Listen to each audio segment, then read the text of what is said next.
얘기를 하나 하고 시작하겠습니다. 이 얘기는 약간 재미있을 겁니다. 그럼 한번 활짝 웃으시는 게 이 얘기의 목적이니까 다른 무슨 의도는 없습니다. 어떤 목사님이 한 분 계셨는데 한 교회에서 40년 동안 목회를 하셨습니다. 40년이 길어요, 짧아요? 굉장히 긴 시간입니다. 긴 시간 동안 너무 행복하게 감사하게 목회를 잘해서 이제 낮에 40주년 목회를 감사하는 기념 예배를 하나님 앞에 드렸습니다. 이제 저녁 시간이 되었는데 목사님이 이렇게 주무시려고 잠자리에 드는데 사모님이 뭘 이렇게 들고 들어오셨어요, 바구니에. 뭔가 싶어서 실컷 봤더니만 달걀이 5개 들어있었어요. 돈 200만 원하고. 그래서 목사님이 물었습니다. 그게 뭐냐고 물었더니만 사모님이 쉽게 대답을 하지 않았는데 계속 그게 뭐냐고 물으니까 어쩔 수 없이 대답하시면서 그러더래요. 목사님 이 교회에서 40년 목회하시는 동안 수없이 많은 설교를 했습니다.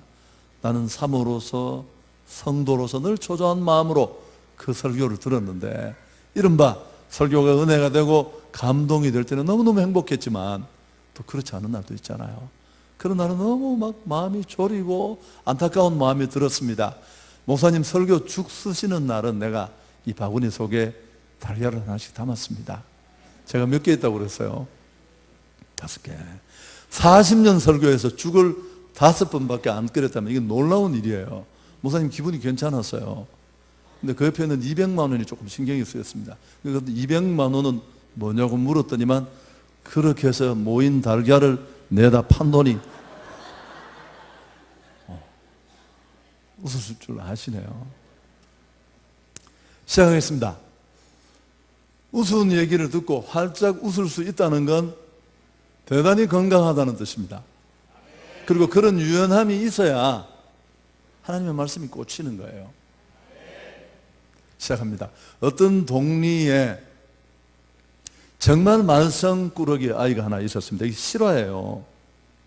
근데 너무너무 얘가 문제가 많으니까 온 동네 사람들이 이 아이를 볼 때마다 저게 커서 뭐가 되겠느냐고 다 한마디씩 입방아를 찧었습니다. 그만큼 문제가 많았는데 그 동네에 정말 기도 많이 하면서도 너무너무 지혜로운 권사님 한 분이 계셨어요. 할머니 한 분이.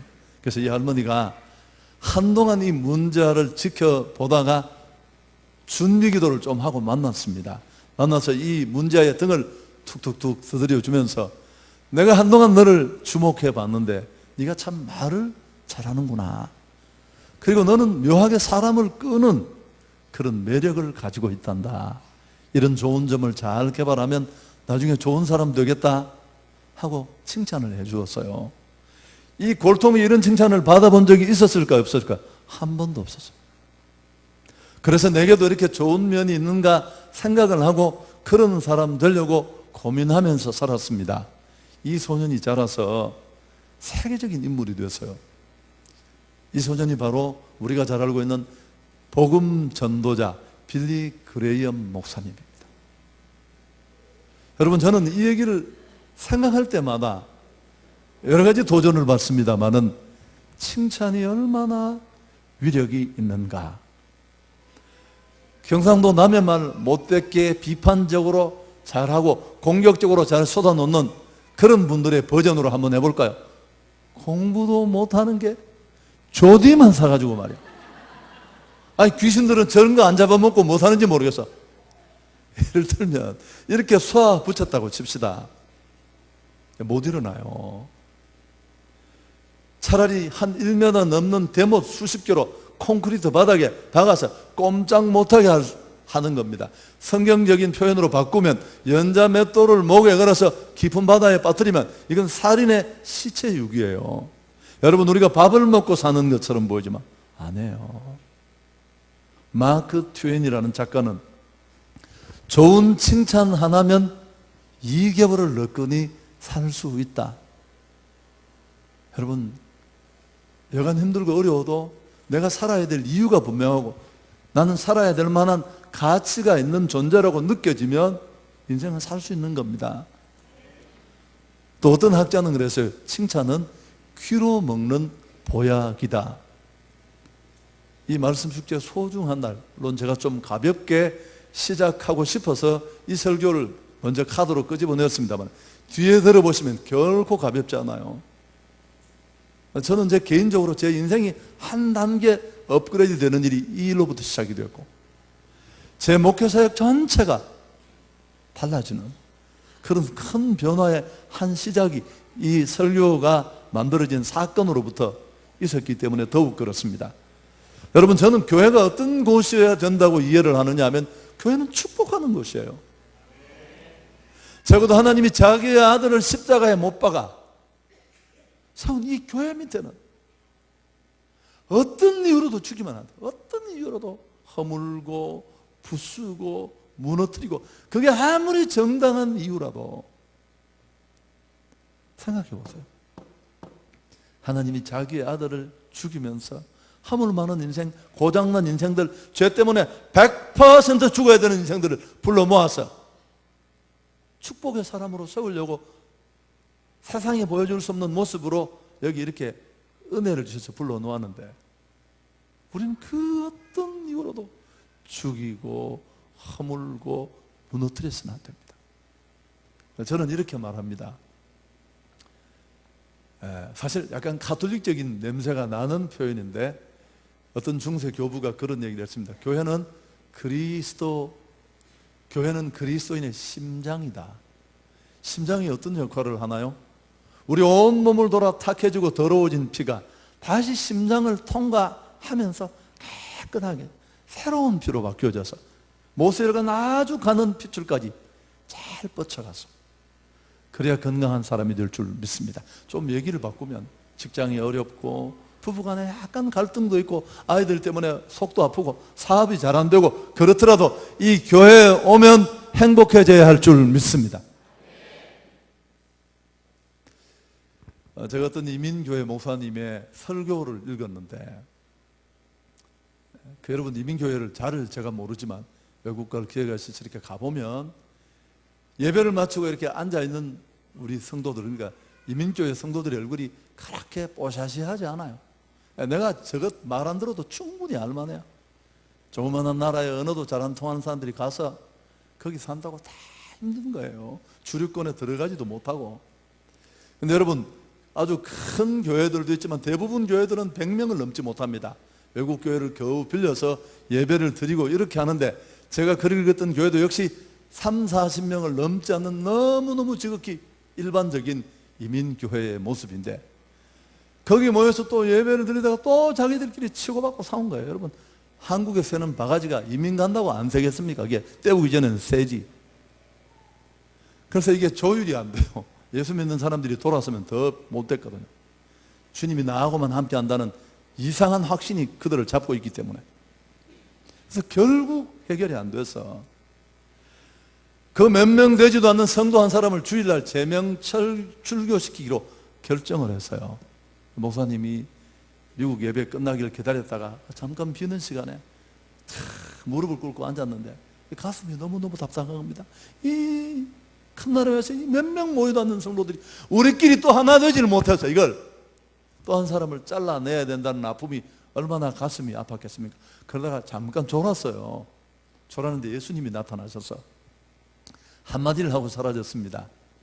나는 가룟 유다하고 3년이나 함께 살았다. 제가 설명해 드릴까요? 너희 교회 그 문제가 얼마나 골통인지 나 잘 모르겠는데, 자기 스승을 30에 팔아먹은 그 싸가지 없는 놈하고 난 3년이나 함께 살았다.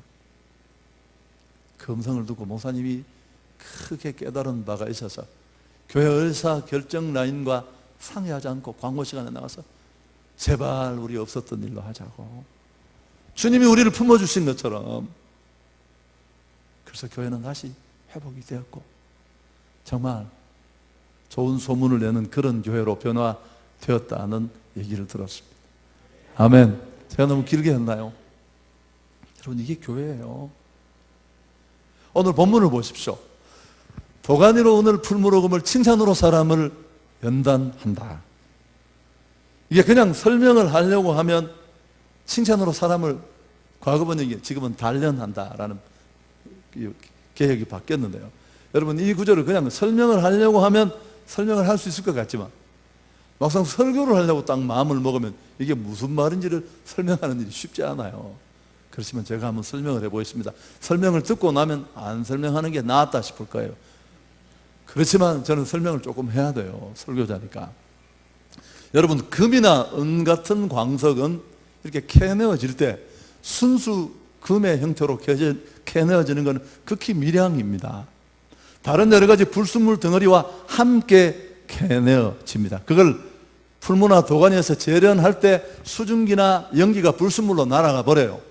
그리고 원래 광물질의 총량은 훨씬 줄어들지만 그러나 순도 99.99 뭐 이런 퍼센트지의 순은금으로 가치는 완전히 달라져서 새로워지는 겁니다.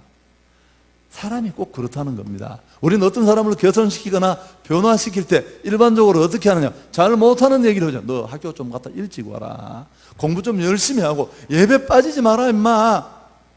그러면서 우리 아이가 개선되고 나아지기를 기대하는데 오늘 하나님의 말씀은 그건 그렇다 치지 않은 거예요. 왜? 어쩌면 지금까지 고치려고 노력했지만 본인도 알고 못 고쳤을 가능성이 높으니까 좋은 이야기를 해주자는 거예요. 너 그거 참 잘한다, 그거 정말 멋있는데, 그건 괜찮게 하는데, 그런 이야기를 해주면 이 아이가 그 얘기를 듣고, 우리가 개선시키는 그 사람이 그 얘기를 듣고 너게 그런 면도 있었어 생각하고 그런 사람 내려고 자극받고 고무받아 노력하다가 보면 단위 면적당 나쁜 면은 조금씩 줄어들고 좋은 면이 더 많아져서 좋은 사람 된다. 제가 이야기했죠. 설명 듣고 나면 더 어렵다고. 이게 그런 얘기예요. 자, 이 얘기가 어떤 교육학자의 얘기거나 혹은 인간의 심리를 깊이 연구한 심리학자 얘기 같으면 무시하셔도 돼요. 누구 얘기입니까? 전능하신 하나님의 말씀인 줄 믿습니다. 그건 우리를 만드신 분이에요. 어떤 시인의 표현대로 나보다 나를 더 잘하시고 나보다 더 나 가까이 계시는 분이에요. 나를 만드신 분이니까. 우리 인생의 구조와 급소를 그분은 낱낱이 알고 계신 겁니다. 제가 다시 한번 설명해 볼게요. 여러분 이 얘기를 하면 훨씬 쉽게 여러분 마음에 와 닿을 수 있는데 뭐 설명 필요도 없지만 비슷한 시기에 두 청년이 장가를 갔어요. 근데 한 청년은 장가를 가보니까 자기 와이프가 괜찮은 사람이에요. 여러 면에서.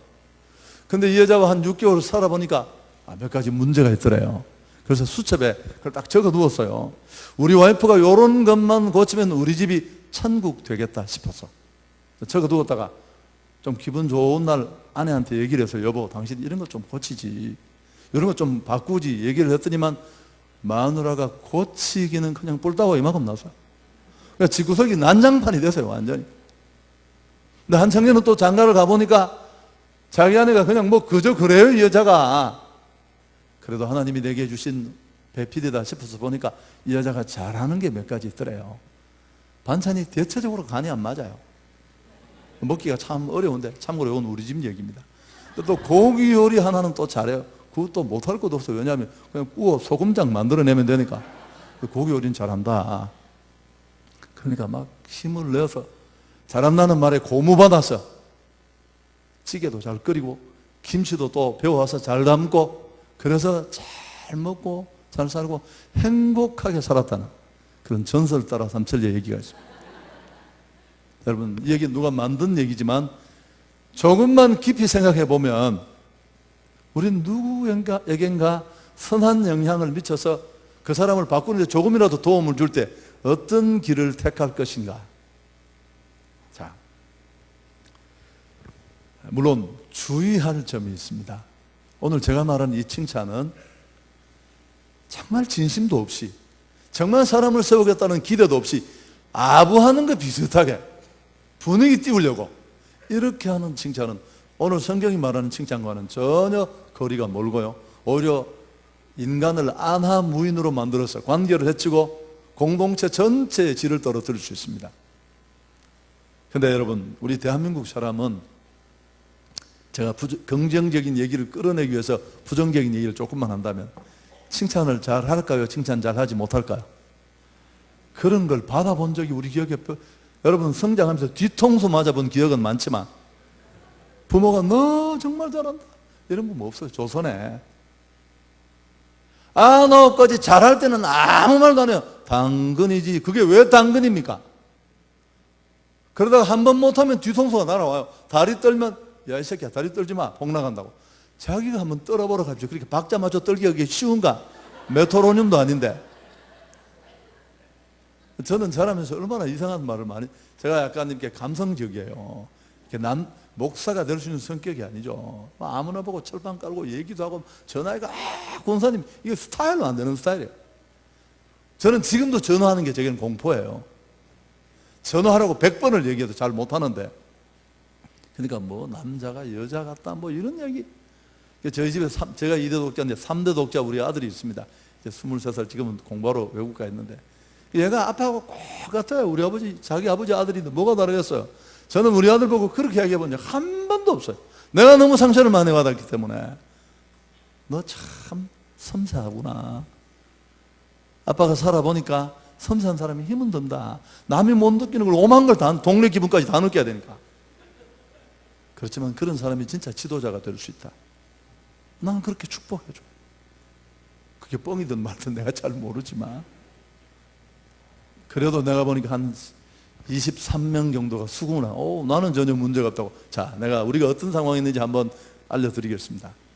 대한민국 대통령 중에 지금까지 역대 모든 대통령 중에 괜찮은 대통령이 있다고 합니까? 없다고 합니까? 다 죽일 놈이에요. 다 물에 태워 죽일 놈, 불에 태워 죽일 놈.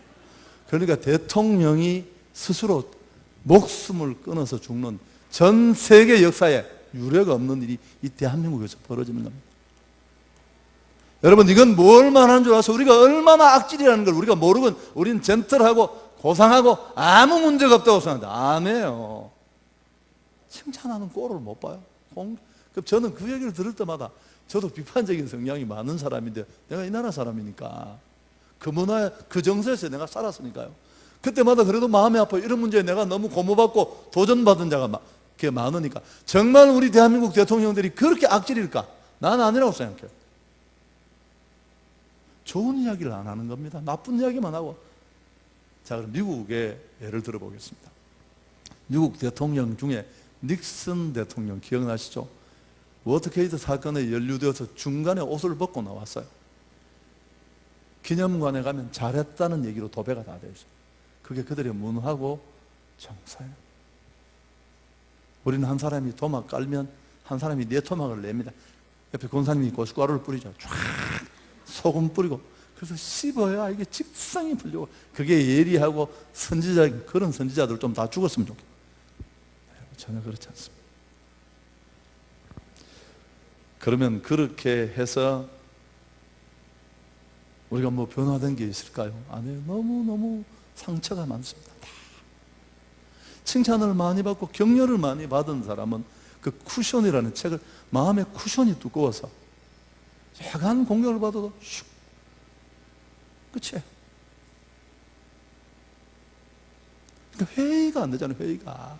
대한민국이 회의가 안 된다니까요. 그래서 난 아예 회의를 안 해요. 회의하겠다는 사람은 너희끼리 모이세요.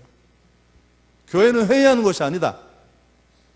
회의는 아무리 해봐도 그건 결국 회의에 이르러요. 뭐 제 개인적인 견해입니다만.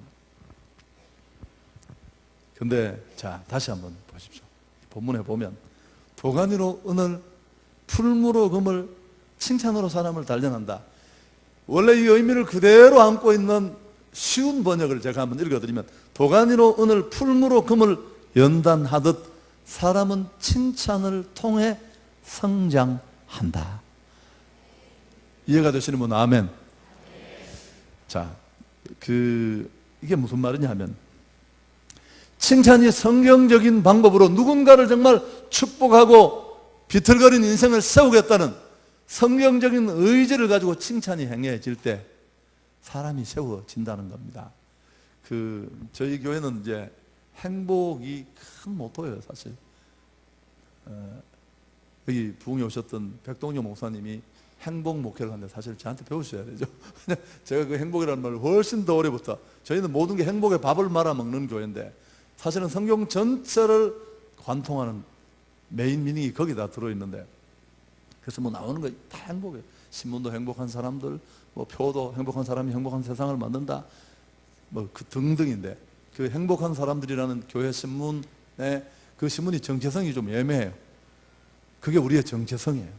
그냥 전도지를 받기 싫어하는 불신자들에게 읽을 거리를 제공하면서 슬쩍 교회가 전하고 싶은 얘기를 살짝 전하는 겁니다. 제일 앞에는 제가 쓴 칼럼이 하나 실리는데, 이 칼럼이 아무리 읽어봐도 목사가 쓴 칼럼 같지가 않아요. 근데 그 칼럼 쓰는 게 저는 너무 힘드는 게, 하나님 다음으로 무서운 게 글을 쓰는 겁니다. 글 쓰는 거. 그래서 제가 고민을 하다가 스스로 깨달은 글 쓰는 방법 하나가 뭐냐 하면, 좋은 글 하나, 얘기거리 하나를 딱 가져와요. 그리고 그 끝에 제 얘기를 조금 겨우 표절을 넘을 수준의 제 얘기를 붙여서 칼럼을 만드는 겁니다. 근데 그 몇 년 전에 천사가 되는 법이라는 칼럼을 썼어요. 지루하신가요? 그 글을 쓰면서 그 글에 역시 얘기를 진행하는 게 쉽지 않으니까 제가 헬렌 헌터라는 미국의 삼류 드라마 여자 배우의 글을 인용해 왔어요. 이런 내용입니다. 여러분, 어느 직업이든지 삼류라는 건 어려운 겁니다. 삼류화가 어쩌면 페인트 일을 하는 분보다 더 수입이 없을 수 있어요.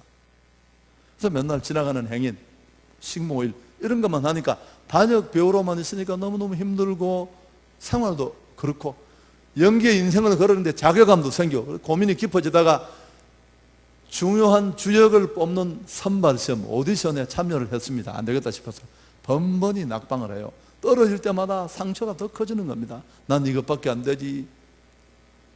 그러다가 마음에 결정을 합니다. 이번에 한 번만 더 오디션을 보고 또 떨어지면 괴로워서 할 수가 없으니까 연기를 그만두겠다고. 그리고 오디션을 봤는데 또 떨어졌어요. 그래서 이제 연기 내려놓고 집에 와서 밥이나 하려고 동네 슈퍼를 이렇게 딱 들어갔는데, 이 여자가 평생 해오던 연기를 접겠다는 그 결정을 하고 너무너무 어두운 마음으로 배도 고픈데 슈퍼로 들어갔는데, 슈퍼에 무릎을 꿇고 상품을 진열하던 종업원이 이 헬렌 헌터를 알아본 거예요. 삼류 배우를. 당신 헬렌 헌터 아니냐고. 내가 비록 단역이지만 당신 연기를 잘 보고 있는데 너무너무 연기 좋다고, 기대가 된다고. 헬렌 헌터가 이 얘기를 듣고 생각을 바꿨어요. 그래, 나를 알아주고 기억하는 사람이 있구나.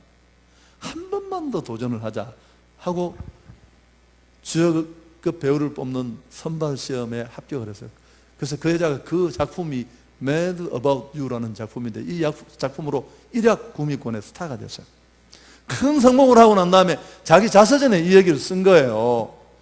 그날 내가 평생 해오던 연기를 그만두겠다고 슈퍼로 들어갔을 때 나를 격려해 준 그 여종업은 그 천사였다는 거예요. 제가 여기까지 뺏겼습니다. 그 밑에 제 얘기를 조금 해서, 천사가 되는 건 너무 쉽다. 날개옷 필요 없음. 여기 동그란 것도 필요 없음. 조금만 나에게 집중된 마음을 열고 주변을 돌아보면 적어도 교회는 기대하지 않고 축복하고 세워주는 따뜻함이 있겠지. 여러 가지 이유로 지치고 무너져서 정말 지푸라기라도 잡고 싶은 마음으로 교회를 찾은 많은 사람들이 있어요. 구원 이런 거 받으러 온 사람 없어요. 제가 지금까지 목회하는 동안에 구원 받으러 온 사람 딱 한 사람이 있었어요. 이야기하면 길어지는데, 부산에 있는 주지 스님 한 분이 목탁만 때리면 하나님의 음성이 들려서 도저히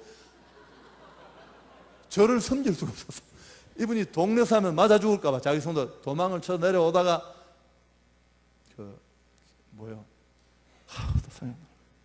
영남신학교 아시죠? 영남신학교 서점에 와서 빵모자 뒤집으시고 실토를 했는데, 그 서점 직원이 저희 교회 집사님이세요. 경산중앙에. 우리 목사님 한번 만나봐라. 그래 이분이 저희 교회 등록을 하고 금요 철야 주일 예배 한 번 더 빵모자. 제가 멀리서 늙은 분이 오시니까, 아유 주지스님 힘드셔서 어떻게 하냐. 하나님 힘을 주셔서 피곤한 걸 전혀 모르겠습니다. 뭐 그런 분이 오셔서 제가 또 의심병이 많으니까 확인을 해봤어요. 이게 뻥인가 싶었어요. 우리 부목사님을 보냈더니만 무려 신도가 400명이 넘는 절에 그분은 진짜 구원을 받으러 오셨어요.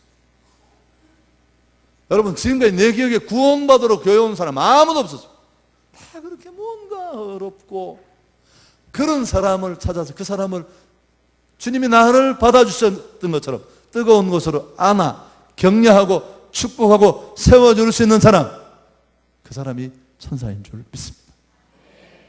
교회는 그런 곳이에요. 힘들고 어렵고. 저는 제 목회 스타일을 다 고쳤어요. 제 이야기가 해서 여러분에게 또 부담이 될지 모르는데 제가 좀 못하게 생기지 않았나요? 저는 처음 27살에 제가 서문교회가 제 모교회입니다.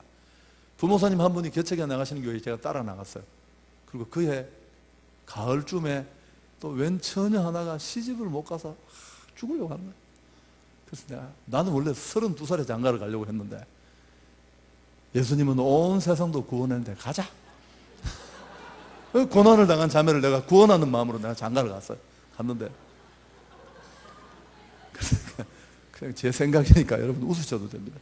그래서 갔는데 이 현장에 나가보니까 너무 못된 사람들이 많더라고요. 제가 화장실 뒤에서 주먹으로 다 해결했어요. 진짜 담임 목사님 속 시원해 하시더라고요. 자기 못한 일을 내가 해주니까.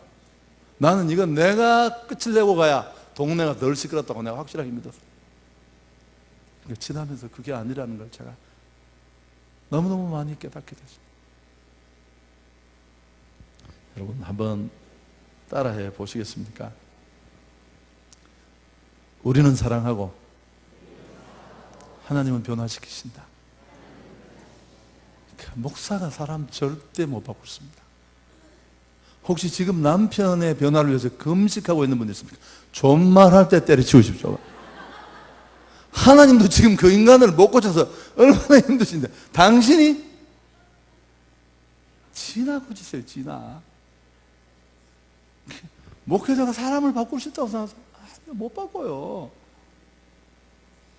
제가 경산에 있는 12년 담임 목사를 하는 동안 제가 39살에 담임 목사가 되고 싶었어요. 34살부터 저는 좀 알려져서 집회도 다니고 했는데 잘 못해도 이게 39살이 될 때까지 담임 목사님을 안 보내주는 겁니다. 난 견딜 수가 없었어요. 그래서 내가 39살이 딱 시작하면서 제가 히든 카드를 뽑아들었어요. 뭐 하나님 겁낼 것도 없지만 40살이 될 때까지 나를 담임을 안 보내주시면 나 목회 그만두겠습니다. 그리고 철야를 시작했어요. 철야를 시작을 했는데 제가 경산중앙교회 담임 목사로 언제 간 줄 아십니까? 39살 12월 셋째 주에 왔습니다. 대단하신 분이죠. 가보니까 하여튼 뭐 잘 모르겠는데 담임 목사님이 기절을 해서 119에 실려가고 그런 교회였습니다. 왜 기절했는지는 아직까지 내가 잘 몰라요. 그냥 뭐 쓰러질 일이 계셨겠죠. 9년을 있은 분이 한 분도 없었습니다. 그런 교회였는데 저는 정신이 없을 때였으니까 그냥 가서 그냥 하면서 건축을 2번 했습니다. 앞에 68억, 뒤에는 거 290억이 들었어요. 7,250평 땅에 어쨌든 가보신 분들 계세요. 교회를 지어놓고 제가 2주 예배를 드리고 금요철에 한번 주일은 한 번이네요. 드리고 갔었는데 그동안 했던 건 상상할 수 없는 일들이 얘기를 다 하나님이 하신 일이지만 지역을 대표하는 교회는 그냥 서지 않습니다. 잘 모르는 분들이 맞으면 대구 경북에서 가장 큰 교회가 경산중앙교회라고 아시면 됩니다. 그걸 모르는 사람이 많아요. 제가 동부교회 집회를 갔더니만 장로님이 저를 사회봐서 한 2,000명 모이죠. 언제적 이야기를 하고 계신지. 그러니까 그렇게 있는 동안에 얼마나 많은 일이 있었겠습니까? 상상할 수 없는 일. 제가 울면서 집으로 간 게 한두 번이 아니에요. 운전대를 잡고 아내 앞에서는 못 오니까 뭐 그런 일들이 있었는데, 그렇지만 제가 주일마다 한 일이 뭐였느냐 하면 버스를 타고 제 욕을 하고 씹고 다니는 분이 계셔서 또 그걸 이야기해주는 더 나쁜 놈이 있다는 사실. 그럼 제가 이렇게 주일날 보면 저를 보면 막 도망갑니다. 왜 도망간 줄 아세요? 그럼 저는 막 뒤를 따라가요. 그럼 저한테 이 목 뒤를 딱 잡히면 제가 딱 끌어안고 제 눈 보세요. 사랑합니다 하고 제가 갈비뼈 한 4개가 부서지도록 안아줍니다. 그럼 이 인간은 저한테 안 안기려고 저만 보면 막 도망가고 주일마다 이게 벌어져. 지가 복도 끝에 나를 만났다. 그러면서 제가 12년을 있었습니다. 그게 목회예요. 전혀 후회하지 않고요. 어떤 부목사님을 오래 하시던 분이 저처럼 담임 목사가 너무너무 되고 싶어서 한이 되었는데 이제 담임이 되었습니다. 한 1,000여 명쯤 되는 교회에 첫날 설교를 하게 되었어요. 설교를 하게 돼서 사회 보시는 분이 사회를 딱 해주고 새로 오신 담임 목사님을 소개를 했습니다. 그래서 원고를 잘 준비해 갔습니다. 물론. 그래서 소개받고 나서 사랑하는 성도 여러분하고 얼굴을 처음으로 딱 봤는데 수천 개의 눈이 새로 오시는 목사님을 쳐다보는데 그 순간에 놀란 겁니다. 놀라서 그날 설교는 바디메오 삭개오가 뽕나무에 올라가는 설교를 하려고 했는데 헷갈려가 바디메오라고 얘기를 한 건데, 저처럼 오늘 바디메오는 하니까 몇 사람이 보면 막 보고 웃었는데 이분이 당황을 해가 모른 겁니다. 결국 뽕나무 위에까지 올리고 말았어요. 그러니까 한 3, 400명이 와르륵 뒤로 다 넘어졌어요. 저분이. 근데 그때 그 웃는 소리를 듣고 딱 보니까 이게 상황이 심상치 않아서, 또 성령님이 급할 때는 급하게 역사를 하시니까 그때 저쪽에서 삭개오가 나타났습니다. 뽕나무에는 바디멜로가 내려와 임마! 거기 내 자리야! 그리고 올라갔다. 한번 이렇게 인사하겠습니다. 두 분씩 손을 맞잡고. 변화시키는 것은 우리 자리가 아닙니다. 여러분, 우리는 그냥 끝없이 사랑하는. 최병남 목사님, 우리 모임의 형님이신데 정말 힘든 곳에서 36년 목회를 끝내시고 은퇴하시면서 40년 하셨나요? 여행을 하는 중에 버스에 막 흔들리는 손잡이에서 설교를 하시는데 난 얼마나 감동을 받으니 내가 그 다음 주날 그대로 설교했어요. 제목이 사랑. 이분이 이렇게 했어요. 목회 현장은 너무너무 열악하고 상상했던 일은 다 일어났다. 만날 사람 다 만나고 들을 수 있는 얘기는 다 들었다. 이렇게 처참하고 열악하지만 그럼에도 불구하고 잘하는 목회, 성공적인 목회, 행통한 목회 비결인데 그게 사랑이라는 거예요. 그분이 총회장 때 제가 갈비뼈 4대가 부러졌어요. 구미에 있는 어떤 목사님 위임 하는데 제가 안 와도 되는데 도 목사님 한번 오셔서 격려해 주시면 힘들겠습니다. 제 비서가 차를 몰고 오는데 점심을 먹고 오는데 나는 자더라도 진짜 졸면 안 될 텐데 이 친구도 졸고 나도 졸았어요. 텅그런데 경부 고속도로에서 트럭 뒤에 제 승용차가 들어갔다가 튕겨 나오면서 중앙분리대를 받고 가드레일을 받고 멈춰 섰는데 저는 이 뒷좌석에 이게 차고 들어와서 갈비뼈 4대가 날아가죠. 이 친구는 차를 세워놓고 119 오니까 죄송합니다 하더니만 나는 13일 만에 나오고 이 친구는 한 달 만에 나와요. 그러놓고 죽는 사람도 있대요. 제가 갈비뼈가 부러져서 경산의 한 병원에서 팔자에 없는 13일을 누워있는데 총회장이신 형님이 내려오셨어요. 저를 보러 내려와서 저한테 돈을 100만 원 주시는 겁니다. 귀속말로 아우 맛있는 거 사 먹어. 형님 저도 돈 있습니다. 그랬더니 이분이 제 그 아픈 갈비뼈를 꽉 껴안아주시면서 사랑은 말로 하는 게 아니야. 돈을 100만 원 주시면서 그렇게 안아주시면서 사랑은 말로 하는 게 아니라고 하니까 이거 갈비뼈가 아플 만큼 그 말이 가슴에 팍. 돈 안 받은 여러분은 별로 좋아하시지도 않은데 얘기가 좀 곁길로 나갔는데요. 여러분, 그러니까 쉽게 남에게 조언하겠다는 이름으로 함부로 말하지 마십시오. 자, 제가 여러분에게 묻겠습니다. 누가 아무리 내가 열린 사람이라고 할 때도 지나가는 말로 그 고치세요. 그 얘기 듣고 아멘 하고 고치는 사람 있습니까? 여러분이 그런 얘기를 들으면 기분이 어때요? 별로죠, 별로. 재수없다. 요새 사람들은 그렇게 얘기를 하는데, 그래서 여러분 날마다 더 사랑하겠다는 결단이 여러분에게 있기를 축복합니다.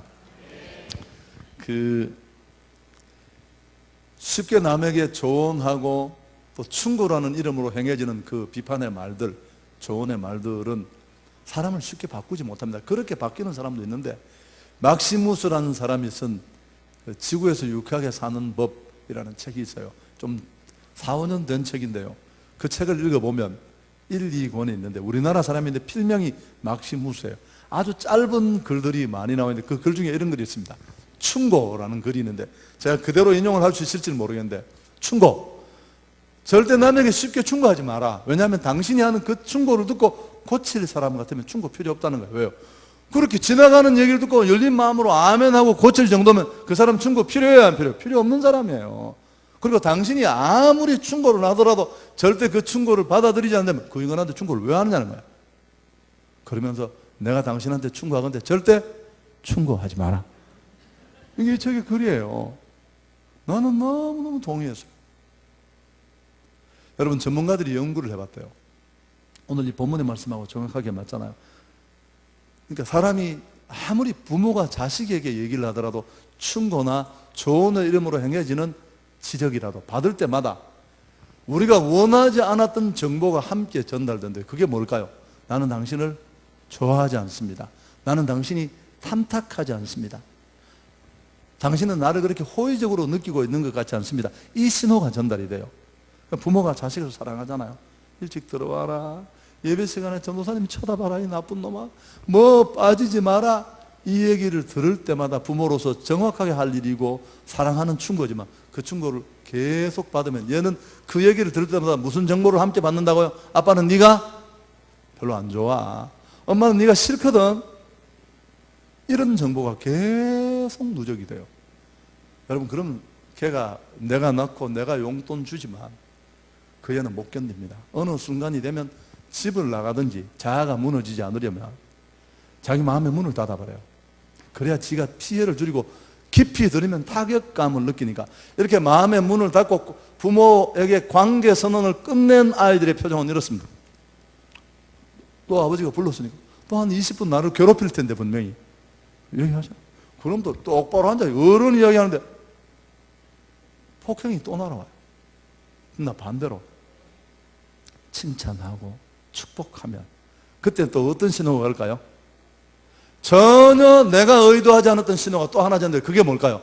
아빠는 네가 참 좋고 네가 너무너무 예쁘고 네가 사랑스럽고 부모로부터 칭찬을 많이 듣고 격려를 받은 아이는 마음의 문이 활짝 열려 있어요.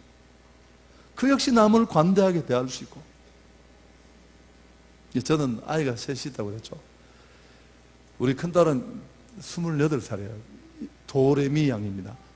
우리 둘째 딸 이름이 상상되지 않으십니까? 도미솔양 26. 심히 까칠합니다.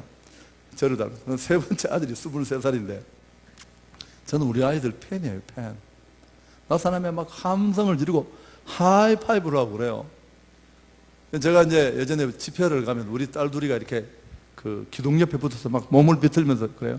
아빠 빨리 돌아오세요. 돌아와서 저 마귀 할멈으로부터 우리를 구원해 주세요. 막 꼬집고 발로 차고 막 이러니까 엄마 말을 애들이 잘 안 듣잖아요. 잘 안 듣는데 그러니까 아빠가 늘 격려하고 축복하고. 우리 큰딸은 자기 엄마를 닮았습니다. 와이프가 어떤 스타일이냐 하면 예절한 게 별로 없습니다. 좋은 것도 별로 없어요. 백화점 3개를 가도 10원도 사는 일이고 충동 구매는 제로. 뭘 하나 이렇게 들여다보면 그 집중력은 상상을 초월합니다. 그래서 이제 우리 큰딸이 똑같이 TV를 보면 옆에 전쟁이 나도 몰라요. 그러면 나는 그런 사람을 좋아해요. 제가 지극히 산만하니까 집중력 있는 사람을 좋아하는데 이분은 그걸 보면 뚜껑이 열립니다. 나 저까지나 보면 나 미치겠는 게 저게 정신 있는 년이 없는 년이. 그럼 제가 자기 학대를 그만두시죠. 뭐 늘 그러는데 저는 지금도 뭐 그런 성격을 좋아합니다. 좋아하고 또 뭐 괜찮으니까. 그래서 아빠가 어떤 얘기만 하면 무조건 들어줍니다. 로버트 치알딘이라는 사람이 쓴 설득의 심리학, 이 책은 꼭 읽어보셔야 돼요. 오래된 책이고 실용편까지 나왔고 최근에 또 다시 책 껍데기를 박아서 또 나왔더라고요. 여러분 이 책을 읽어보시면 책을 딱 읽고 나면 이런 생각이 드실 겁니다. 요거 서점에 남은 거 있으면 확 불사질러 버려야 되겠다. 나만 알고 있으면 좋겠다 같은 마법 같은 법칙 6가지가 적혀 있어요. 호감의 법칙, 상호성의 법칙, 뭐 또 일관성의 법칙, 권위 법칙, 이런 법칙이 있는데 이 법칙에만 딱 걸리면 사고 싶지 않은 물건도 사주고 부탁도 들어주고 정신을 차리고 나면 이 법칙 중에 하나에 걸렸어요. 예를 들면 서문에 이런 얘기가 나옵니다. 보석을 파는 가게인데 터키 보석 몇 점이 이게 팔리도 않아요. 몇 년 동안에. 그리고 쇼윈도에 자리만 이렇게 차지하고 있어서 주인이 화딱지가 나니까 종업원한테 전화로 얘기를 했어요. 그거 30% 40% 떨이어서 팔아라 라고 얘기를 했는데 할인해서 종업원이 이걸 거꾸로 두고 금액을 50%를 더 올렸어요. 근데 그날로 그 남았던 점 몇 점이 다 나갔어요. 이 6가지 법칙 중에 하나가 걸린 겁니다. 그럼 설명을 책에서 읽으시고요. 그 법칙 중에 하나가 호감의 법칙이라는 게 있어요. 호감의 법칙. 호감을 느낀 상대한테는 판단을 뛰어넘어서 부탁도 듣고 도와주고. 호감을 만드는 고리가 3가지인데 내가 설명하면 첫째가 뭘까요? 잘생긴 외모. 이건 좀 기분 나쁘실 수 있습니다. 얼굴이 무기인 우리에게는. 여러분, 잘생긴 사람이 그렇지 않은 사람보다 세상을 살기가 조금 편하다는 거, 불편하지만 인정하실 수 있겠습니까? 아, 이거 큰일 났네, 이 사람들. 저보다 나이가 좀 많은 제 제매가 있어요. 우리 여동생이 하나 있는데 6살 어린 하나 있는데 좀 세요, 여자애가. 그래서 우리 제매는 너무너무 사람이 좋고, 이 원평동서 지점장으로 있었어요. 제가 퇴직하고 지금은 다른 일을 하는데, 이제 어느 날 여동생이 그 제매하고 저희 집에 와서, 오빠가 목사니까 나이는 제가 어리지만 좀 충고해달라고. 뭐냐고 보니까 자기 신랑이 가다가 이렇게 예쁜 여자분이 지나가면 서서 본다는 거예요. 그래가지고 그러지 말라고 얘기를 해도, 이게 TV에다 막 나오면 정신을 잃어. 그래서 오빠, 이게 내가 너무 자존심 상해서 여러 번 이야기를 했는데도 우리 신랑은 안 고쳐진다는 거야. 제가 뭐라고 답했을 것 같습니까? 똑같다. 너희 신랑은 순진해서 이렇게 깨놓고 보고, 나는 살짝 보고. 저처럼 이렇게 솔직하게 연 사람이 없어서. 그러나 나는 결론이 달라요. 하나님을 찬양하면서, 하나님 참 솜씨도 좋으시네요. 어떻게 저렇게 예쁜 사람을 다 만드셨어요 하고 끝내는데 반응이 안 좋아서 다음으로 넘어가도록 하겠습니다. 또 하나 호감을 만드는 게 뭘까요? 그러니까 명품 샵에 가면 종업원들이 다 예뻐요, 안 예뻐요? 그렇게 더 못 빠져나오게 하는 거, 마케팅에 이미 활용을 나와서 이 책에 읽어보면 재판에서 범죄자를 찾아내는 범죄 전문가, 법률 전문가들도 50%가 피해자 외모를 보고 무죄 선고할 확률이 50%가 늘어난대요. 모르는 건 영 모르시네요. 그 다음에 두 번째는 사소한 공통점도 호감을 만듭니다. 고향이 같거나 종교가 같거나 취미가 같거나. 그래서 물건을 잘 파는 세일즈맨은 고객을 만나면 즉시 공통점을 찾습니다. 차 트렁크가 슬쩍 들리면서 골프 클럽을 봤다. 골프 이야기를 시작해서 대화가 이루어지면 호감도는 극상승하면서 물건을 팔 확률을 점점 더 파는데, 그런 것도 모르고 막 파는 사람들은 늘 어렵습니다. 세 번째가 뭘까요? 칭찬이에요, 칭찬. 칭찬은 황홀할 정도의 호감을 만드는 재료예요. 사실은 구민 상목의 김승도 목사님이 저희 어머님 교회 목사님이세요. 제가 청년기에 사고 치고 농등이 칠 때 왔을 때마다 신방 오셨던 분이에요. 그래서 제가 나중에 목회자가 되니까 오셔서 너무너무 이뻐하시면서 한국의 아주 교역자들 대표하는 모임에 저를 다 데려가서 소개해 주셨어요. 내가 한강이남에 소개할 목사가 하나 있다면 도목사다. 제가 그분 좋아할까요, 싫어할까요? 내가 싫어할 이유가 뭐가 있어요?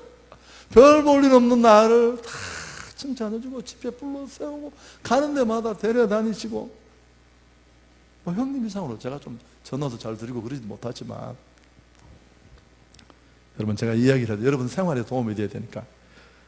저는 대구 서문교회 출신인데 농땡이였습니다. 어느 정도 농땡이였느냐 하면, 저를 지도하던 청년회 목사님이 여러분 다 아는 분이에요. 얘기만 하면. 그 청년회 목사님이 청년회 300명 앞에서 저 새끼는 삭시 노란 놈이라고 이야기했던 그 새끼가 접니다. 근데 놀라운 일은 그분보다 제가 목회를 지금은 더 열심히 하고 있어요. 사람 일은 아무도 모르는 거예요. 하나님이 하시는 거니까. 근데 제 친구들이 다 수준이 그렇죠. 뭐 농땡이 치고. 근데 이제 서울에 가서 그 전에 만났는데 정말 농땡이를 제일 많이 쳤던 순서대로 예수를 잘 믿어요. 한국에서 술을 제일 많이 먹는다고 말하고 쥐포 반마리로 소주를 18병 마시던 친구가 있습니다. 그런 친구인데 지금은 순복음교회 그게 미아 성전이 7,000명, 8,000명 모이는 교회 고등부 담당 장로님인데, 나는 그런 장로님을 본 적이 없어요. 하여튼 상상을 초월할 정도인데, 이제 저는 신학을 시작하면서 그런 옛날 친구들을 못 만나서 정리를 했어요. 하고 10년 정도 제가 이렇게 하다가 경산중앙교회 담임이 되고 나니까 이 친구가 어떻게 서울 가 있다가 뉴스를 듣고 내려와서 저를 찾아왔어요. 명절인데 와서 막 울면서 좋아하면서, 저희 교회에 이제 제 설교하는 테이프 하나를 사서 서울에 운전하고 간 동안 들으면서 중간에 휴게소에서 전화가 왔더라고. 어떻게 내 친구가 이렇게 설교를 은혜롭게 하는지 모르겠어. 그냥 하는 얘기예요. 너무너무 감사하다고 자기는. 그리고 제가 금식 기도를 하러 갔었어요. 갔는데 오살리에서 금식 3일을 끝내고 나니까 이 친구가 보호식을 해주겠다고 데리러 온 겁니다. 와서 나 여기서 먹는 게 편하다니까. 아니라고. 자기 집에 땅콩 죽하고 끓여놨으니까 가자. 제가 딱 저녁 11시가 넘어서 10시에 제 금식이 풀리는 시간에서 들어갔는데 또 순복음교인들이 그런데 또 세거든요. 집 식구 4명이 거실에 딱 무릎을 꿇었어요. 축복 기도를 해달라는 거예요. 야야야, 니하고 내하고 지난 여름에 한 일들이 있는데 내가 뭔 축복 기도다 내가. 안 된다. 제가 딱 보면 알잖아요. 빨리 하고 끝내는 게 낫든지. 그래서 내가 하자. 기도를 하고. 제 친구가 키가 83이에요. 제 친구 아들은 제 친구보다 키가 더 크더라고요. 신일이 고등학교 3학년인데 덩치가 이만하더라고요. 그래서 이제 축복 기도를 마치고 이렇게 자기 방으로 들어가는데 아버지하고 아들 둘이 사이에 이 눈빛이 무협지에 나오는 그 살기 있잖아요. 이 쨍 하는 걸 내가 눈치밥을 먹고 몇 년을 자란 사람인데 교회에서 딱 늙어서 그래서 이제 들어가고 그럼 통상 그 밤새 부흥회예요. 막 그간에 있었던 신앙적인 얘기도 하고 막 그러는데 그 부인도 제가 잘 알아요. 그래서 내가 오래전부터 아시는 분이어서 얘기를 하다가 내가 그래서 좀 편안해지길래 아니 친구하고 아들하고 무슨 문제가 있느냐 그러니까 부인이 이때다 싶어 목사님 원수도 그런 원수가 없다는 거예요. 왜요? 물으니까 제 친구가 원래 당구 잘 치고 막 그런 사람들이 그렇잖아요. 자기 집 그 농위에 노래방이 아니고 클럽에 가서 10곡 이상 부르면 녹음을 테이프 해줘요. 그런 거 대부분 모르시죠? 그게 산더미처럼 쌓여있던 애. 근데 이 아들이 아버지를 꼭 닮았으니까 한국에서 스타크래프트 8위였어요. 8위. 게임 아시죠? 손톱이 빠지도록 게임 안 하고. 아버지가 자기 옛날 생각 딱 하는 게 뚜껑 열린 일이죠. 그러니까 야구 방망이로 그냥 막 두들겨 펴서 얘를. 그러니까 중학교 때 고등학교 때까지는 좀 때렸는데 고등학교 3학년 때 덩치가 이러니까 아버지를 툭 치면 아버지가 3m씩 날아가는 거예요. 이 갈비니까. 그래서 패도 못하고 주기도 못하고 막 점점 골이 깊어가는데 제가 간 겁니다. 그래서 내가 아이들 자고 들어가서 제가 원래 교육학 석사를 또 했었어요. 좀 그런 문제 고민이 있어서 그래서 내가 친구야 네가 참 잘못했다. 네 아들을 너무너무 사랑하는 건 내가 알겠는데 네가 그 사랑을 표현하는 방법이 서투르고 틀렸다. 그러니까 어떻게 해? 그 친구가 저를 좋아해요.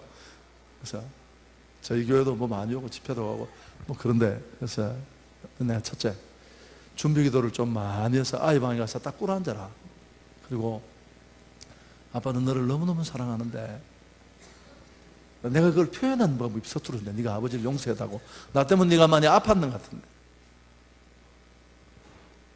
두 번째 하루 1차를 내서 아들하고 책도 사주고 영화도 보고 쉽지는 않겠지만 피자도 먹고 부모가 시간 내는 게 어렵다는 걸 다 안다. 소중한 걸 버리면서 네가 더 소중하다는 걸 한번 보여줘라. 그 세 번째 제가 무슨 얘기를 했을까요? 칭찬을 세게 한번 해줘라. 근데 부인이 제 말을 나는 이렇게만 얘기를 했는데 이 부인이 이걸 또 재미있게 이해를 했습니다. 얘가 학교를 안 가려고 그러니까 게임에 미친놈이 학교를 가겠습니까? 그러니까 엄마는 그것 때문에 힘드는데 엄마가 나는 칭찬을 해주라고만 이야기를 했는데 엄마가 죄송합니다. 이건 내가 그대로 얘기할 수밖에 없어요. 책 속에다가 돈을 그 당시 그 몇 년 전인데 80만 원을 넣었어요. 선생님한테 주면서 우리 기훈이 칭찬 한번 세게 해달라고. 선생님이 돈 80만 원 받고 얼마나 마음이 답답했겠습니까? 그래가지고 아침 조회 시간에 입말을 세워놓고 오만 말을 붙여. 나는 내용은 잘하는데 칭찬을 세게 해주셨어. 얘가 그때부터 학교를 가는 걸 좋아하게 됐어. 김선일이라는 사람이 죽을 때 그 얘가 외대 아랍어과를 들어갔어. 한국에서 아랍어를 제일 잘하는 삼성의 특제대였습니다. 그걸 내려놓고 내년에 아랍 선교사로. 7개월 전에 할머니가 돌아가셨어요. 제가 같으니만 제 앞에 딱 꿇어 앉았어. 아빠 친구 중에 제가 참 존경하는 목사님이시고 너무 감사하다. 완전히 거인이 됐어. 거인. 자기 엄마가 저보고 이러면서 옛날은 다 잊어버리고 또 그 맞다른 외대 영문과를 나와서 저보고 이럽니다. 목사님 우리 애들은 참 인간성이 부족하고 목표지향적이 참 우리 아이들은 인간성 정말 좋거든요. 목표는 전혀 없고, 그게 누구 약 올리는 줄도 모르고 그런 이야기도 내 앞에 하시더라고요. 그러니까, 자, 제가 얘기를 더 못하니까요. 그럼 제가 오늘 왜 이 설교를 했는지를 내가 말씀을 드릴게요. 뭐 소문 나겠습니까만, 소문 나면 또 어쩌겠습니까? 제가 경산에 부임을 했어요. 부임을 해서 한 3년, 4년쯤 지났는데, 교회는 굉장히 빠른 속도로 성장을 했는데, 어떤 중직자 한 사람이 좋지 않은 생각을 가지고 교회 힘 있는 자리를 차지했어요. 그러나서 저한테 태클을 걸기 시작하는 겁니다. 저 그런 거 못 보거든요. 그래서 일단 지금 자인제일교회 간 이진행 목사님이라는 분이 우리 수석 부목이었는데, 그 친구가 사표를 쏘았어요. 목사님 나 못하겠습니다. 저 부분 때문에 난 너무 많이 시비를 걸어서. 그래서 내가, 야, 목회가 참는 건데 참아보자. 정말 하나님의 일에 도움되지 않는다면 하나님 가만두시겠냐. 정필도 목사님 저기에 부흥회로 오셨어요. 그래서 내가 물어봐서 이건 어떻게 해야 되느냐고. 정필도 목사님 이렇게 가르쳐 주시더라고요. 자기는 물어본데 택한 사람입니까? 아닙니까? 택했다고 하면 두 번째, 변화시켜 주시든지 데려가시든지 상황이 끝날 때까지 기도하신대. 서울대 다니는 분이 무섭더라고요. 그래서 저는 이분이 도저히 변화할 것 같지가 않아서요. 기도를 바꿨어요. 데려가시든지 변화시켜 주시든지. 그렇게 제 고민이 점점 깊어지던 어느 날, 우리 딸 도레미가 고등학교 때 얘기해요. 그렇게 애되는 얘기죠. 내가 학교에서 돌아와서 그러는 거예요.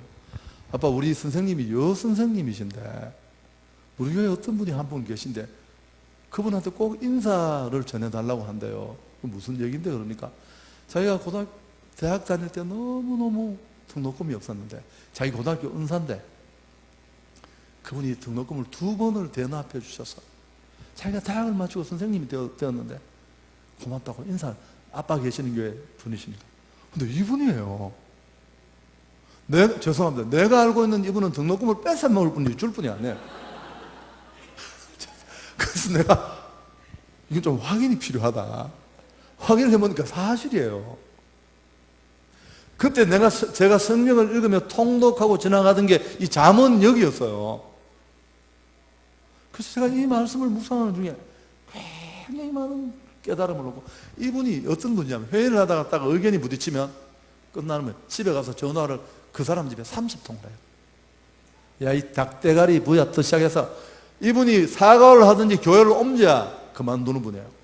보통 사람이 아닌데, 그럼에도 불구하고 또 내가 모르는 좋은 점이, 자기가 어려운 시절을 겪었던 걸 한다고 하는 게 있어서 제가 마음에 다, 그렇게 보면 나는 얼마나 나쁜 놈인데, 나는 그보다 못한 또 다른 면이 얼마나 많은데.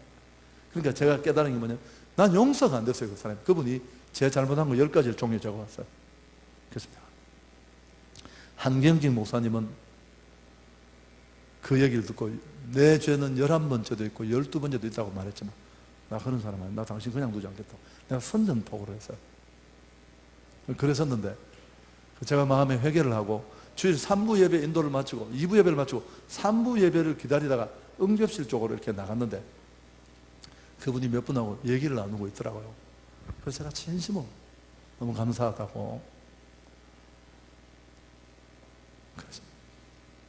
그래서 제가 그 얘기를 딱 했더니만 이분이 저를 못 잡아먹어서 완전히 늘 혈안이 되어 있던 분인데, 제가 3부 예배 준비한다고 제 방에 들어왔어요. 들어왔지만 바로 저를 따라 들어와서 저를 보고 이런 거 저 멀리서 활동해서 목사님 사랑합니다. 난 그게 무슨 말인지를 모르고 내가 예? 저를 보고 사랑한다는 거예요. 그래서 제가 저도 사랑합니다. 그리고 저는 3부 예배를 올라갔어요. 설교를 하면서 우리가 이렇게 귀한 분이 계신다고 이름은 못 공개하고 얘기를 했더니만 이진행 목사라는 부목사님이 와서 누굽니까? 묻길래 내가 그분이 나한테 확인해 봤습니까? 내가 야 임마 확인 다 했다 임마. 근데 그때부터 제 꿈이면 그때부터 기적이 시작됐어요. 제가 하루 일과를 마치면 이분이 전화가 꼭 한두 통을 받아야 돼요. 목사님 너무 오늘 은혜 많이 받았고 목사님이 건강하셔야 우리 교회가 잘 됩니다. 그러시면서 혹시 목사님 괴롭히는 사람 있으면 자기한테 이야기를 해달라. 자기가 정리를 해주고, 나 정리 절대 원하지 않습니다. 그분 정리 수준을 제가 잘하니까 아니요. 근데 우리 부목사님 중에 한 분이 가족이 6명인 사람이 있었어요. 아버지 어머니 모시고 장모님까지 모시고 있는데 저희 경산종합교회는 사택을 30평 넘는 건 부목사님 다 드려요. 다 드리는데 방 3개에 이 친구들이 다 못 살아요. 제가 40몇 평에 살고 있는데 우리 장모님 한 분이 목사님 옆에 50평 넘는 아파트 지었는데 그 부목사님 주 사정이 저러니까 그 집 그건 방 4개니까 드리고 목사님 넓은 데 가죠. 저 그거 반대할 이유가 없잖아요. 그렇게 하시라고. 근데 제가 갔는데 이분이 또 고집을 부리는 겁니다.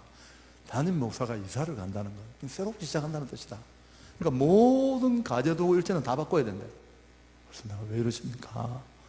남이 보면 뭐라고 하십니까? 그러니까 목사님 제가 도와드리려고 하는데 좀 가만히 계시라는 거야. 와, 나 미치고 또 환영을. 그래서 내가 아니 아무리 말려도 이 고집이 또 내가 얘기 중에도 여러분 좀 느끼시겠죠? 그러니까 내가 사정을 해서 D를 내가 3가지만 바꿉시다 그러면. 그래서 3가지만 바꿨어요. 그 뒤에 어떤 변화가 일어난 줄 아십니까? 제가 이 얘기 다 못하는데 그 뒤에 390m 쓰는 공사를 하는 동안에 땅만 100억이었어요. 지금 그 땅이 300억이 넘는데 뭐 이렇게 하는 과정에 제가 도둑으로 모였어요. 도둑은 따로 있는데 해서 있는 것들을 못했거든요. 피를 봐야 물러나겠다는 거예요. 그래서 참 내 마음이 너무 아팠는데 하나님 앞에 기도하면 하여튼 그 이야기 다 못하고 그때 이분이 앞으로 나셨어요. 자기가 모든 옷을 다 봤었어요. 제 대신 총을 맞고 지금은 진실이 벌써 다 밝혀. 그러면서 저한테 울면서 전화해서 목사님 제가 못된 짓 할 때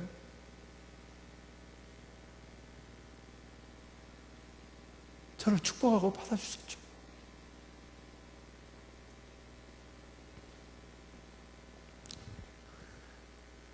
그래서 내가 이렇게 되었는데 그 사람들도 사랑해 주시면 저같이 바뀔까? 그리고 물러나셨어요. 제가 이제 대구 쪽에는 잘 안 왔었어요. 이번 여름에 산상 집회를 주암산에서 했었는데 그 당사자의 부인이 올라오셨더라고요. 와서 제 방에까지 와서 인사를 하고 그렇게 가셨어요. 그래서 해피엔드로 지금 다 모든 사람이 사실은 다 요 일은 몰라요.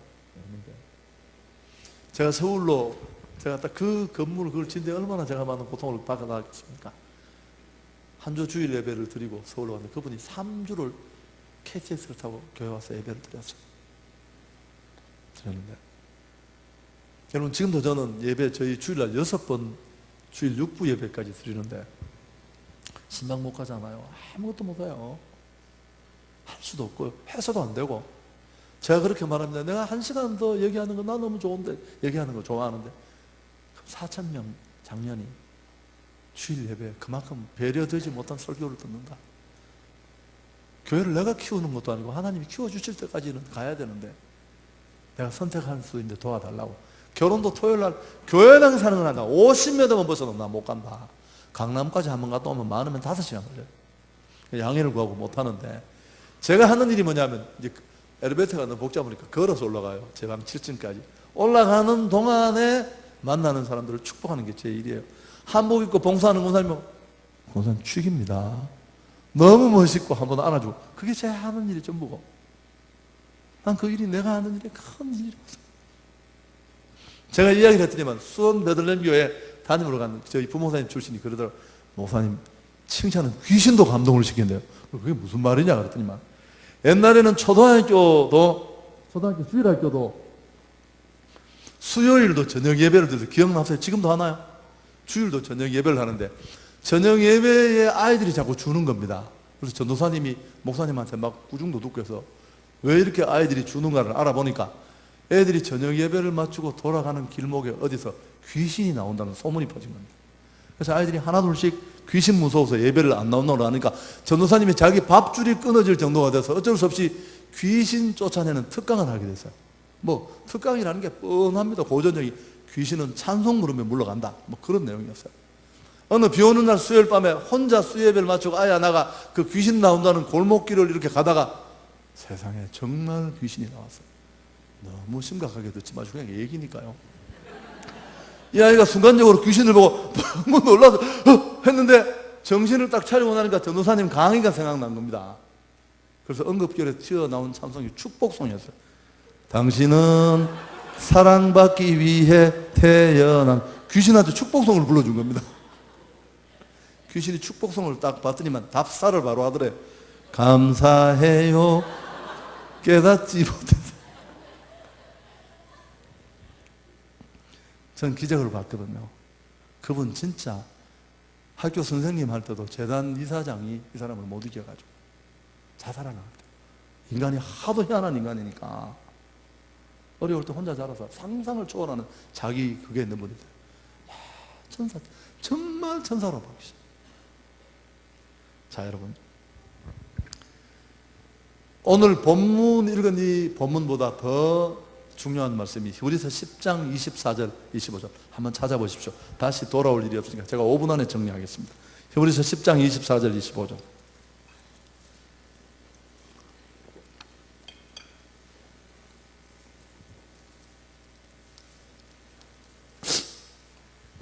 히브리서 10장 24절 25절 함께 한번 읽어볼까요? 이게 제자훈련 하시는 분들은 다 외우잖아요. 서로 돌아보아 사랑과 선행을 격려하며 모이기를 피하는 어떤 사람들의 습관과 같이 하지 말고 오직 권하여 그날이 가까움을 볼수록 더욱 그리하자. 이거 예수 믿는 사람들에게 주신 서신이에요. 어떻게 하라고요? 너무 자신에게 집중하지 말고 주변을 좀 돌아보라는 겁니다. 뭘 하려고? 주보에 오타 찾으려고 그런 거 찾지 마십시오. 전문으로 책을 만드는 회사에서 4번씩 교정을 해도 오타가 나와요. 그거 찾아서 보내면 책 주는 거 아십니까? 책도 안 읽는 당신은 어떻게 알겠습니까만. 없으면 좋겠지, 있으면 아이고 그렇구나 생각, 잘잘하게 시비 걸고 그거 그만두셔야 돼요. 왜 돌아보라고요? 사랑과 선행을 격려하려고. 장로님 기도 마치고 내려오시면 장로님 너무 오늘도 뭐 아주 강력하고 은혜롭고 감사합니다. 저는 부목사로 제가 6년, 5년 8개월을 있었던 교회가 있습니다. 목사님 의성 대사교회 출신인데 사모님은 학벌 초등학교만 나오신 분입니다. 저는 목사님보다 이 사모님에게 배운 게 더 많아요. 이분은 제 차를 딱 타시면 그래요. 도목사 너무 고맙다.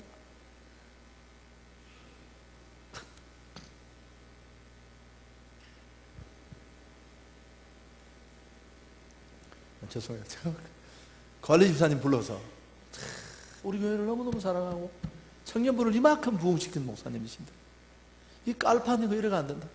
다시 가. 제가 대학원을 들어갔어요. 아까 말한 그 석사과정. 학교를 보내주시지를 목사님이 안 보내주시겠다는 거예요. 제가 밤에 신방해야 된다고. 근데 저는 정말 가고 싶었어요. 무식하니까 했는데 사모님이 오신 거예요. 와서 제가 기도를 하고 있는데 예배 시간에 등록금이 얼마 나왔나? 무슨 등록금 말입니까? 대환장 등록금. 아니요 사모님, 그냥 할교만 저가 매락할기나. 그래서 제가 예배를 방해할 수 없어서 금액을 적어드렸어요. 혈혈난신 당회실에 뛰어들어가지고 청년의 부흥을 누가 시켰나? 네? 어쨌든 공부를 제가 다 했어요. 다 했고 그분은 뭘 먹으면 항상 그러세요. 그냥 8층에서 매주를 떨어뜨리면 아마 그렇게 생겼을 겁니다. 정말 아닌 분이신데 그분은 그러세요. 이렇게 성도가 뭘 주면 먹을 때마다 이렇게 와서 독사 맛있다.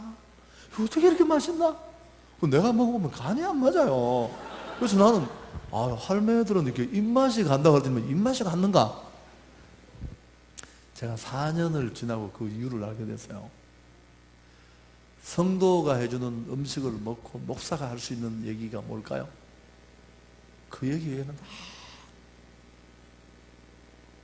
괜히 교회 식당가 밥 먹고 헛소리 하는 사람들 당신 들어오시면 안 돼요. 지가 한번 해보든지. 그러니까 교회는 그런 곳이 아니에요. 집에 손님 와도 밥을 해보면 3층이 되기도 하고 2층이 돼요. 꼭 또 큰 날 잘 안 되잖아요. 그런 개연성이 항상 있다는 것을 기억하고 사랑으로 대가 없이 섬지려고 한 일인데 그거 듣고 엉뚱한 이야기를 한다면 그건 좀 정말 생각이 짧은 교회 공동체가 어떤 곳인지 본질을 놓친 여러분 돌아볼 때마다 서로 축복할 수 있기를 바랍니다. 자, 그러니까 원래 이렇게 숙제를 해요. 두 사람씩 서로 잘 모르시는 사이는 아니시죠? 두 분씩 짝을 지어서 잘 알고 있으니까 한 2개월 밥을 안 먹어도 정말 살고 싶을 만한 그런 칭찬, 본인이 본인을 모를 수 있어요. 칭찬을 해드리십시오. 안 하시는 분들이 꼭 있어서 그런 분은 무대 체질이다, 제가 이렇게 생각하고 앞으로 모시도록 하겠습니다. 자, 1분간 시간을 드리겠습니다. 실시 칭찬하십시오.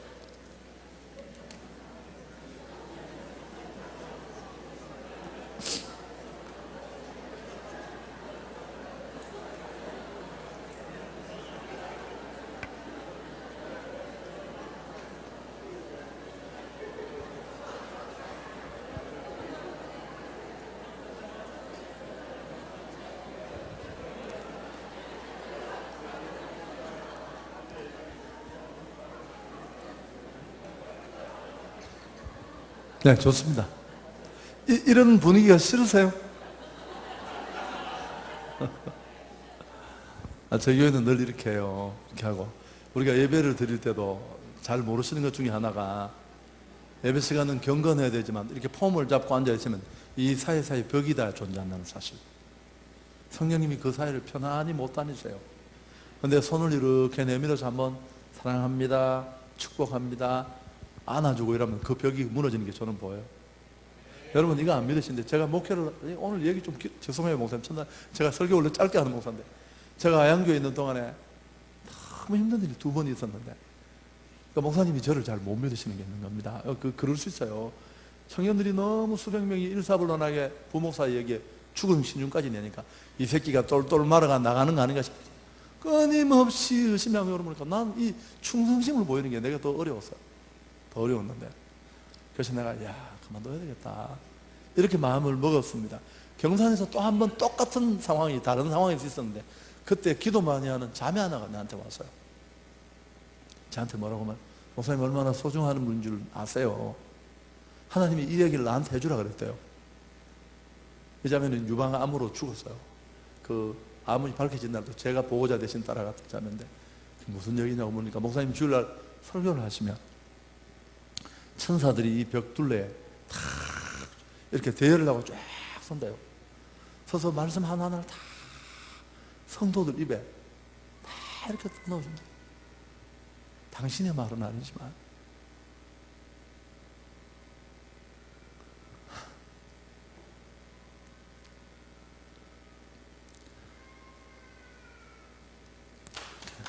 그러니까 목사님이 힘이 빠지면, 그래서 내가 너무 힘이 돼서, 얘가 이제 제가 청년들을 다 마치면 철야 기도를 집집마다 내가 봉고차로 다 세워줬어요.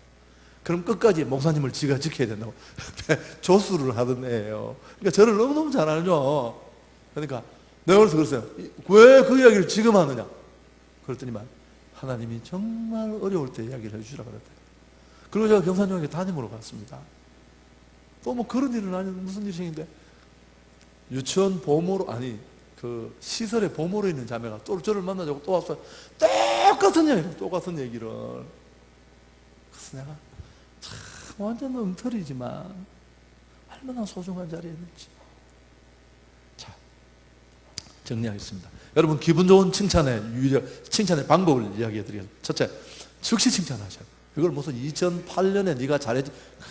그럼 두 번째, 구체적으로 칭찬해. 권사님 너무 예쁩니다. 장로님 오늘 멋있어요. 뭉뚱해요. 그러니까 권사님 한복 맵시가 최고예요. 저는 청년 시절에 서문교에서 성경을 가르쳤어요. 내가 지금 오늘 그 앞으로 지나왔는데, 내가 뻔지가 없어서 그런 것보다 무슨 정신에 내가 청년이 성경 공부를 가르친지 모르겠어. 더 놀라운 건 한 40명씩 모여서 밥 배우고 밤살 먹고, 그러면 이제 친구들이, 온 청년 회원들이 그러셨어요. 형제님 성경 공부 인도 잘한다. 목사님이 해도 잘하겠다. 뭐 그런 이야기를 많이 해서 그거 듣고 내가 신학을 한 건 아닌데, 지금도 제게는 바이블 스터디 하는 일이 제일 즐거운 일이에요. 그 자매 형제들의 칭찬이, 축복이 내게 나를 알게 하는데, 제가 다른 사람보다는 못하지만 내가 가진 은사 중에 비교적 그런 은사가 괜찮다는 걸 알게 되었고, 지금도 그게 참 쉬워요. 축복을 말하는 게 얼마나 무서운지. 그냥 열심히. 그러니까 다른 사람을 관심을 가지고 정말 세우려는 말. 그럼 세 번째가 뭘까요? 가능한 한 공개적으로 하라. 그러니까 여러분, 나쁜 이야기는 관계를 많이 해서 좋아지고 들을 만할 때 개인적으로 해야 되지만, 이런 축복의 시너지를 높이려면 공개적으로. 네 번째, 제일 중요한 게 뭘까요? 진실된 마음으로 해야 돼요. 정말 사람을 세우겠다는 마음으로. 지금 제 비서를 하는 배호진 경대 출신인데, 내가 강도서 시험을 한번 떨어져서, 떨어지면 안 되는 시험인데, 그게 지가 보직이 있어서 다음 단계로 청년회에 두 사람을 발령내놨는데, 한 사람은 목사가 되는, 한 사람은 강도사가 되는, 한 사람은 전도사면 이게 안 되잖아요. 그 청년 부를 못 받게 되는데, 그 부서는 아무나 맡길 수 있는 사람도 아닌데, 그래서 내가 너무 마음이 아픈데, 본인은 얼마나 마음 아프겠어요. 그래서 내가 어떻게 하냐 그랬더니만 싹 웃으면서 이럽니다. 제가 목사님 닮는 거, 정말 애도 똑같이 딸 아들하고 다 저를 다 닮았는데, 제가 강도서 시험 떨어졌었거든요. 그러니까 저 목사님 닮으려고 안 떨어졌습니까? 임마, 별걸 다 닮는다 임마. 근데 그 다음에 또 떨어졌어요. 강도서 시험을. 세상에 그건 진짜 떨어지는 시험 아니거든요. 왜 떨어졌는 거 알고 보니까 실력이 없는 친구가 아닌데, 저희 때는 없었는데 논문을 어느 범위 이상을 뺏겼으면 표절을 찾아내는 소프트웨어가 있대요. 그러니까 한글로 올린 파일을 이 소프트웨어가 잡아내는데 두 번이 거기 잡혀서 떨어진 겁니다. 그러니까 얘가 친구 교육자는 목사가 되는 찐 아주 전도사인 거예요. 결국 그 교회에 못 있게 됐는데, 우리 교회에. 얘가 나를 안 보고 3일을 피해 다녔어요. 그러다가 화장실 앞에서 저를 만납니다. 배를 한 방 턱! 오! 괜찮다 임마. 먼 거리를 보면 아무것도 아니다. 네가 힘들겠지만 네 인생에 결코 나쁜 일 아니다. 얘가 그때 그러더라고요. 내 목사님 위해서 죽겠다. 그래서 학위를 마치고 제 이제 행정비서, 저희는 63명 인사권이 다 있습니다. 한 사람 손에서 다 하게 정도요. 월급이든 무엇이든지. 제가 이야기하면 그게 곧 교회 법이고, 다 그렇게, 저희 교회는 그런 걸 인정하는 교회예요. 근데 너무너무 감사해요. 내가 맡길 수 있을 만큼. 여러분, 남을 충고하고 비판하는 것은 정말 위험한 일입니다. 사랑한다, 내가 널 위해서 한다, 교만일 가능성이 높아요. 영국 속담에 사람은 허물을 덮어주는 칭찬을 하면 바뀐다고 했습니다. 잔소리하는 대로가 아니라 격려하는 대로. 남아메리카에 바벤바라는 족속이 있는데요, 죄 짓는 사람이 잘 없대요. 6개월, 1년 만에 어쩌다가 한 사람 죄를 지으면 처벌을 어떻게 하냐면, 마을 광장에 데려나와서 죄인을 중간에 세워두고 온 동네 사람들이 어린아이까지 몇 급이 둘러싸서 아무도 비판하지 않습니다. 칭찬만 해줘요. 지난번에 우리식으로 하면, 지난번에 네가 우리 밭일할 때 도와줬지, 너 나 밥 사줬지. 그러면 이 죄인이 마을 사람들이 나를 기억하고 있는 그 기대, 축복을 내가 무너뜨렸다는 사실 때문에 참지를 못해서 때로는 며칠 그게 계속된대. 그럼 막 통곡하고 허물어진다. 그러면 재판이 끝나요. 그게 이름하여 칭찬 폭격이라는 건데, 이 칭찬 폭격이 정말 무서워서 죄를 못 짓는다는 거예요. 그러면 다시 동네로 데려와서 공동체 구성원으로 받아주는 그런 예식이 있다고 합니다. 자, 마지막 얘기입니다. 여러분, 이 말은 정말 드리고 싶은데, 이런 건 아시죠? 말은 허물기도 하고 세우기도 합니다. 근데 우리는 무엇만 알고 있느냐 하면, 이번에 부흥사 오신 목사님이 너무 좋은 말을 해요. 우리 몸의 언어신경은 주어가 없대요. 주어가. 잊지 마셔야 돼요. 우리 몸의 언어신경은 주어를 분별하지 못한대요. 당신이 누굴 씹으면 그게 내가 씹는 줄 안돼요. 내가 비판하고, 내가 비난하고, 내가 공격한 사람을 향해 공격을 가는 게 아니라, 언어신경은 주어를 잘 몰라서 나에게로 정말 여러분, 축복을 못 받는 사람은 항상 남의 말을만 해요. 우리 김승동 목사님 정말 좋은 분이잖아요. 내가 이 구미 와서 놀랐는 게 뭐냐면, 결혼식 하는데 제가 왔었는데 세상에 제일 먼저 오셔서 이게 다 하신, 결혼식이 마칠 때까지 절대 안 합니다. 그게 토요일 날 벌어지는 일에 목사가 그렇게 할 수 있는 시간이 절대 안 해요. 그런 것부터 시작해서 남욕, 내가 하도 미스테리해서 일부러 소스를 줘봤어요. 목사님, 누가 형님 이야기 이상하게 하던 데가 있긴 해. 이분이 저럴 때 보고 뭐라 하죠? 보니, 정말, 하디요. 그쵸? 완전 내 작전에 전혀 안 말리는 거죠. 씹으셔야 되는데. 정상의 축복을 누리는 사람들은 절대 남의 이야기 하지 않습니다. 잔챙이들이 그렇게 떠들고 씹고. 여러분, 이런 이야기 들으셨습니까? 포도를 딱 갖다 놓으면 초파리가 나오잖아요. 이게 어디서 나오는 거예요 도대체? 아시는 분 저한테 이메일을 좀.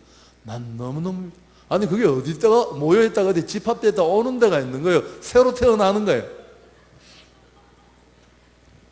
귀신 영화를 찍으려고 만들어 놓은 세트장에 진짜 귀신이 출연해서 보았다는 이야기 많이 들으셨죠?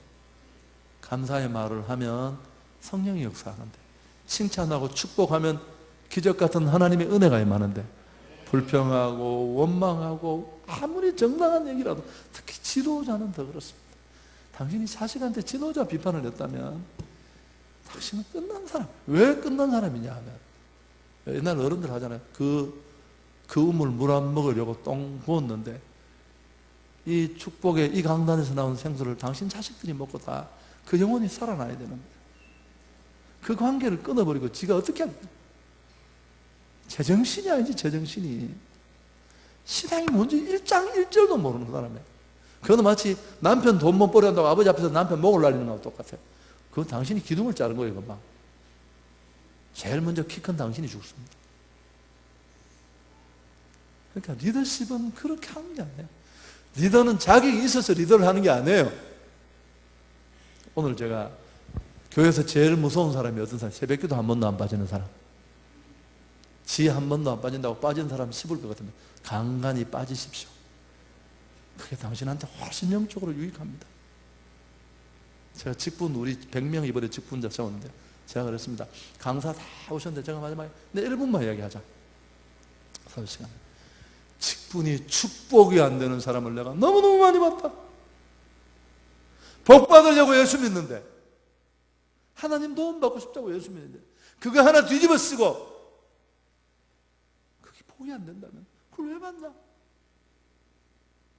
복 받으려고 하는 건다. 그렇게 얘기를 했습니다.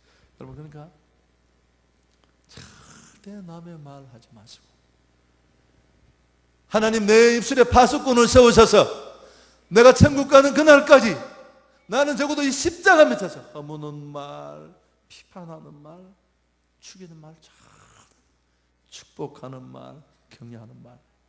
아멘. 설교 오늘 왜 이렇게 길어진 거예요? 여러분, 마지막에. 그러니까 이런 이야기죠. 우리는 광야를 거쳐서 가나안에 들어가야 되는데 가나안은 죽어서 가는 땅이 아니에요. 예수님 안에서 영육 안에 완벽한 축복을 누리는 최고의 땅이 가나안이에요. 근데 이 광야에서 신앙생활을 끝내는 사람들이 너무 많아요. 거기는 간증이 없답니다. 교회 다니는 흔적밖에 없지. 근데 어떤 분이 이런 이야기를 했어요. 불평을 할 때마다 광야는 1년씩 길어집니다. 술 먹고 발광하고 월급도 안 가져오는 남편이 있다고 하십시다. 예를 들어서 하나님 앞에, 하나님 어떻게 저런 개 같은 인간을 내 남편을 주셨습니까?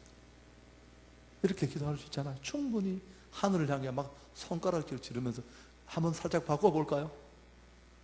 그래도 하나님, 혼자 사는 사람이 아니라 저런 남편이라도 기대며 살 수 있다. 남편이 일터를 가지고 있는데 돈도 제대로 못 벌고 사업이라고 한다는 게 맨날 돈 밀어넣고 돌아보면 당신은 남편도 있다는 뜻이고 남편이 또 오너라는 뜻입니다. 너무너무 감사할 예. 내가 불평하는 것, 내가 원망하는 것, 새끼들이 저 아버지 닮아가 공부도 못하고 당신 자식이 없어서 밤마다 부부가 얼굴을 마주보지 못해서 집에 못 들어오는 부부가 얼마나 많다는 거 아세요? 뭐 인공을 하는 걸 해서라도 잘 놓으면 상당히 놓고 어렵잖아요. 공부 못해도 그 아이들은 그 자체로 충분히 축복을 받고 다 소중한 존재. 내가 불평하는 것, 내가 오명하는 것 다 돌아보면 그만하겠습니다. 이 찬양 한번 하고 기도하면서 마치겠습니다. 여러분 내일 새벽에 꼭 만나고요, 빠지지 마십시오. 주무시는 분 다 데려 나오시고요. 이 한 번의 예배가 제자훈련 3년 5년이 못하는 일을 할 수 있고 내 평생 인생을 바꾸는 이 설교는 저한테는 제 목표를 바꾼 거예요. 완전히 한 단계를. 여러분에게 어떻게 적용되는지 모르지만, 그래서 찬양하고 기도하다가 돌아가겠습니다. 하나님의 사랑을 삼아. 반주가 아까보다 약간 적어도 좋고요, 마치고 기도할 때 조금 더 크게 해주고, 자기 찬양을 자기가 들을 수 있으면 좋으니까.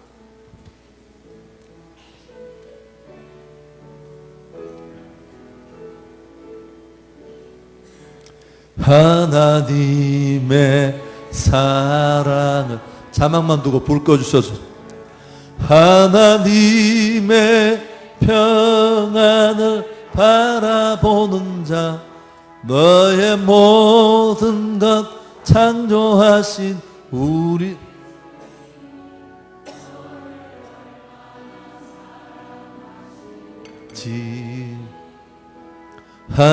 하나님께 찬양과 경배, 하나님의 선하심을 닮아가는 자, 너의 우리 주님이 너를 자녀사. 불 꺼도 됩니다. 여기도 하나님 사랑의 눈으로 너를 어느 때나 바라보시고, 아멘 아멘. 하나님 인자 언제나 너에게 기울이시니, 어두움에 밝은 빛을 비춰주시고, 너의 작은 신음에도 응답하시는, 너는 어느 곳에 있든지 주를 향하고 주만 바라볼지라. 우리 반주 크게 해주시고 간절히 기도합니다. 오늘 말씀 들은 것 마음에 기억하고, 불평하고 원망하고 이런저런 이유로 비판하고 지적했던 내 안에 못된 것들, 잘못된 것들, 하나님 오늘 성령으로 다 불태워주시고, 좋은 것 보고 축복의 말하고 감사의 말하는 사람으로 내 인생을 완전히 바꾸어 주옵소서. 내 입에 내 눈에 파수꾼을 주어서 좋은 것 보고 좋은 말만 하게 해 주옵소서. 우리 주님 찾고 간절히 기도하다가 돌아갈 수 있기를 바랍니다.